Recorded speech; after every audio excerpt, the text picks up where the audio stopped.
Coba diselingi garapane dhewe tembange kopi wengi. Ya, tembange kopi wengi. Iki sing loro sing Mbah Resa Sekar Gadung Mbak Pipit karo Mbak Sulis Eva lenggah. Njur sing enem ngadeg kabeh. Ha iya, kaya ngono. Digarap langgam diunggahke tipis-tipis njur dijaepongke. Iya, kaya ngapa? Ya ngadeg ana jejer-jejer ngono.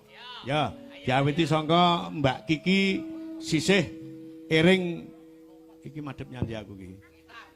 Madhep ngetan dadi kono kidul dhewe. Ya, Mbak Kiki ngadeg dhisik. Heeh. Terus sisih kono. Ya. Terus disusul Mbak Diah.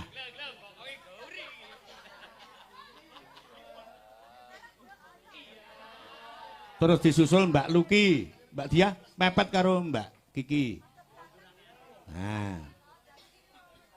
Ya, terus disusul Mbak Luki, disusul Mbak Lilis Karnali.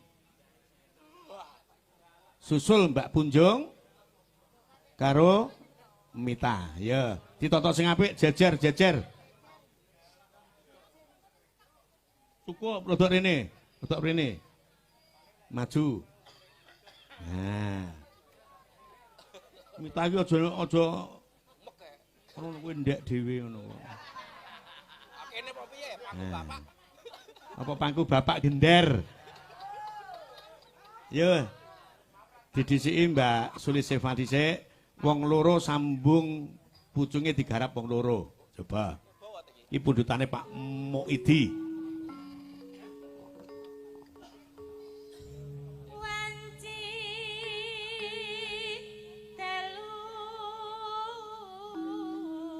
Nyat saiki iki ombyake do golek kopi ning angkringan sing diarani kopi wengi.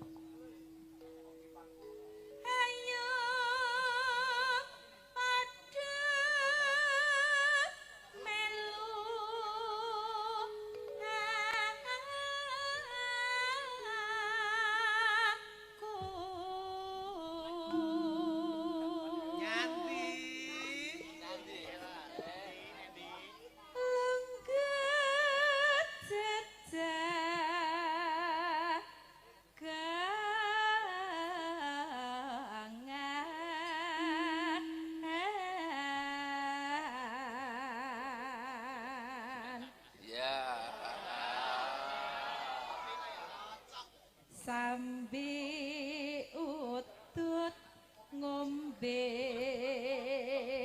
kopi seger. Nah, seger. Wis mo alit angkringan kopi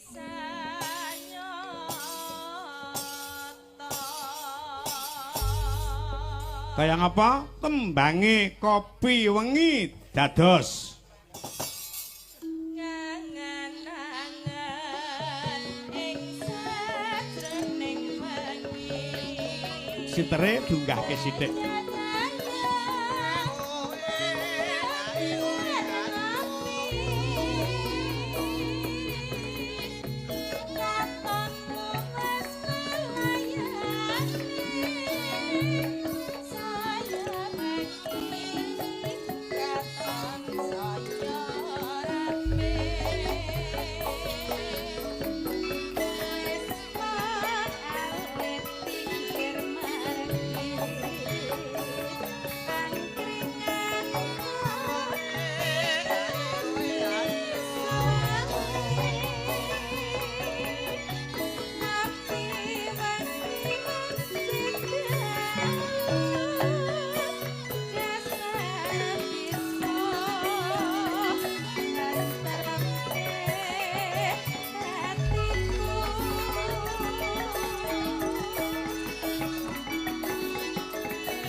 Wah,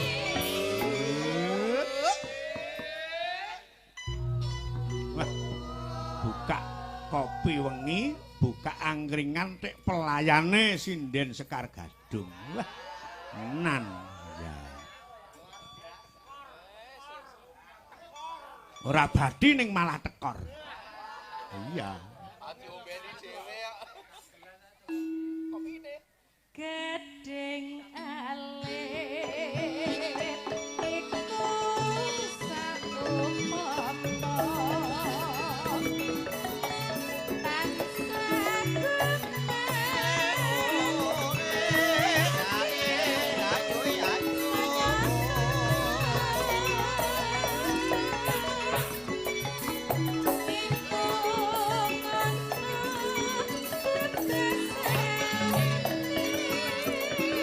Ya, harap tipis-tipis.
Kopi wangi kanthi dalu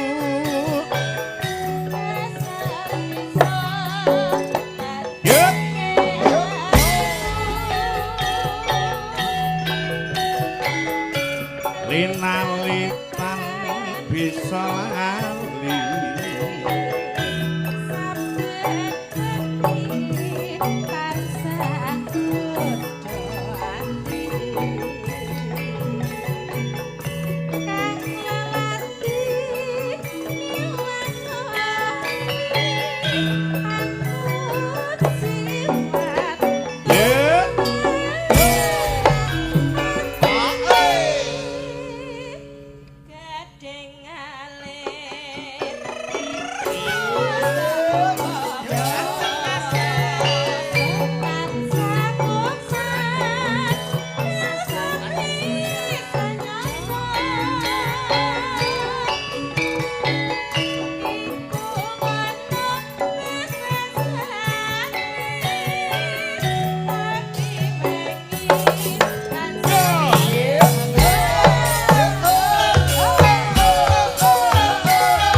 Ki hati-hati lho, lek ning kene iki kok daging alit. Ya. Sing tak kuwatir iki lek nganti salah ucap. Mongko gading alit terus daging alit. Iya. Yo, kaya apa dadekke, Nduk? Gedeng alit iku sagopono